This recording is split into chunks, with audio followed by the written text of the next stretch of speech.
La Russie accuse les États-Unis de posséder plus de 30 laboratoires de développement d'armes biologiques en Ukraine. Une accusation grave.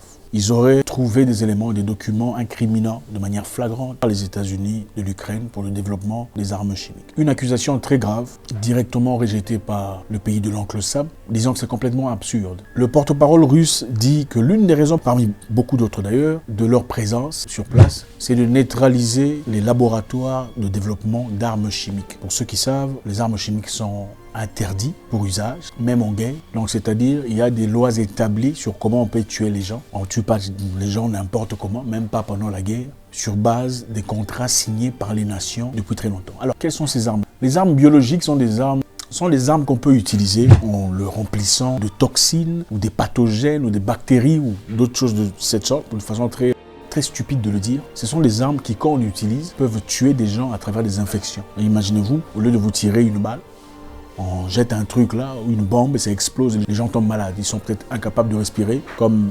Pour donner un contexte terre à terre, mais compréhensible à tous à notre histoire d'armes biologiques, je vais vous expliquer. Vous connaissez le palu, n'est-ce pas? Le paludisme. Imaginez-vous un palu manipulé en laboratoire, difficile à traiter, mais très contagieux. C'est-à-dire, vous approchez de votre enfant, il vous touche, il est contaminé. Votre épouse ou votre époux vous approche, vous touche, il est contaminé. Qu'est-ce qui se passe ensuite? C'est la catastrophe, n'est-ce pas?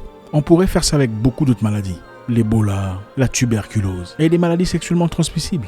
Imaginez, vous souriez à quelqu'un, il est contaminé. Vous pétez, il est contaminé. Qu'est-ce que ça serait incroyable?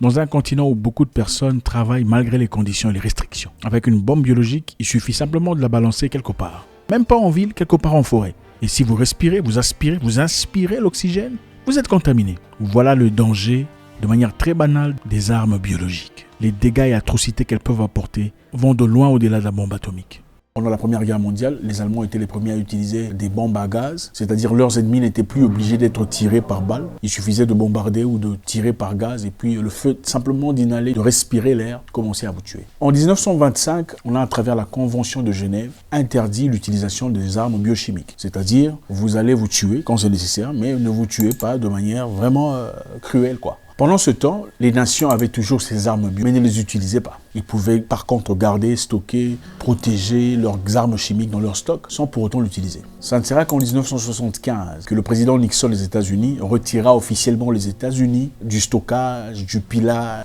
de protection ou de possession de n'importe quel type d'armes biologiques. Maintenant, pour essayer de comprendre un tout petit peu dans quel contexte nous sommes.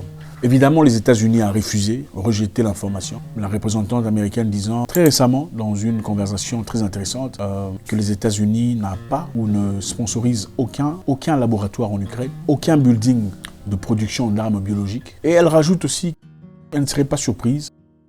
Elle ne serait pas surprise que ce soit une excuse par les Russes d'utiliser d'armes biologiques. Ils ne sponsorisent pas des laboratoires de production d'armes biologiques, mais ne seront pas surpris de voir l'utilisation des armes biologiques ou chimiques en Ukraine par la Russie. Pour évidemment comprendre l'ampleur de cette histoire, on va devoir rentrer dans l'histoire pour en tirer quelques réponses. Au Japon, en 1937, vivait un homme, on en dit Shiro Ishii. Shiro Ishii, un général japonais qui a commencé comme médecin, fanatique de la biochimie et des mondes bactériennes, a fait de sa spécialité le développement d'armes biologiques. Après avoir voyagé dans 30 pays dans le monde, il est rentré au Japon pour développer les armes de déterrence contre les forces étrangères. Comme à l'époque, il y avait déjà rumeur de bombes atomiques, les Japonais avaient besoin d'une arme suprême qui ferait peur à n'importe quel agresseur. C'est là qu'il créa l'unité 731, un département farouche dans le but de développer, d'examiner, de comprendre comment l'être humain vit et comment il meurt. C'est-à-dire, dans cette unité, on prenait les humains, ils étaient sujets à des expériments ou des tests. On injectait des bactéries ou peu importe dans l'être humain et on attendait voir, on observait, ça nous prendrait combien de temps en agonie, combien de temps pour mourir, combien de temps pour se décomposer. C'est là-bas, comme en Allemagne, avec Mengele, beaucoup connaissent peut-être, Ishiro Ishii a conduit des tests atroces sur des humains où on coupait carrément en deux le ventre d'un humain sans anesthésie. On le voyait en agonie crier, gémir de peine et de douleur et on observait pour voir combien de temps ça prendrait pour qu'il meure. L'unité 731, conduite par le général Shiro Ishii, a fait des choses incroyables aux Chinois, parce que leur victime principale était des Chinois. Pendant la Deuxième Guerre mondiale, le Japon a complètement dominé sur la Chine. Et on s'est servi de la Chine comme cobaye, en tout cas pour prendre tout ce qu'il y avait comme humain, pour faire des tests. On a fait des tests sur des enfants tests sur des jumeaux pour voir qui mourra plus vite que l'autre. On a fait des tests sur des hommes et des femmes pour voir qui meurt avant. On a fait des tests dans des chambres à gaz, dans des chambres à pression. Vous comprenez, la chambre à pression, c'est un peu comme quand vous entrez dans l'avion. Il y a la pression, quand vos oreilles se bouchent, c'est la pression. Maintenant, on vous met dans une chambre à pression où il y a tellement de pression jusqu'à ce qu'on voie comment est-ce que les yeux vont sortir de l'orbite, du trou orbital. C'était ce genre de test qu'on faisait dans cette unité 731 par Shiroishi. Et c'est lui qui a développé des armes biologiques qui ont été utilisées sur la Chine pendant longtemps, propageant la peste bubonique. La peste bubonique est la forme la plus fréquente de peste en milieu naturel. Donc, le monsieur Shiroishi créait des bombes où il infectait des bombes de peste, d'accord? Peste bubonique. Et quand il bombardait les Chinois, au départ, il avait compris qu'en bombardant les Chinois complètement, les puces mouraient à travers la bombe. Alors, il a recalibré l'histoire de sorte à créer un plaque de plâtre autour de la bombe où il pouvait garder les puces. Les puces que vous connaissez.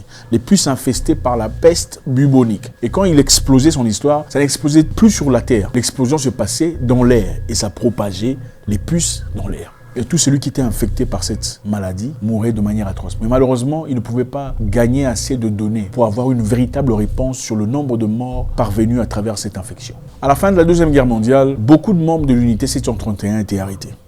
Ceux qui étaient arrêtés par les soviets ont été envoyés, ont été condamnés à Khabarovsk pour des crimes de guerre. Et Shiroishi, qui a été arrêté par les Américains, a reçu une grâce à travers l'échange d'infos. C'est-à-dire Shiroishi qui a tué des gens, décapité des enfants, mis des humains sous pression, propagé des maladies à travers des explosions, à travers des infections, promu la terreur, la peur, les pleurs, a été épargné par échange. Il a donc donné ses données, c'est-à-dire donné tout ce qu'il avait comme recherche sur comment les gens meurent, comment est-ce que ça fait pour mourir à travers la pression, et tout ça en échange de sa liberté. Donc il a donné l'information à l'armée américaine pour gagner sa liberté. Et pas seulement ça, il est devenu aussi, ce n'est pas moi qui le dis, vous pouvez vérifier, conseiller principal de l'armée en termes d'armes biologiques. Conseiller principal de l'armée américaine en termes d'armes biologiques. Maintenant, ceci n'est que pour nous montrer une petite partie de l'histoire, les leçons qu'on doit en tirer.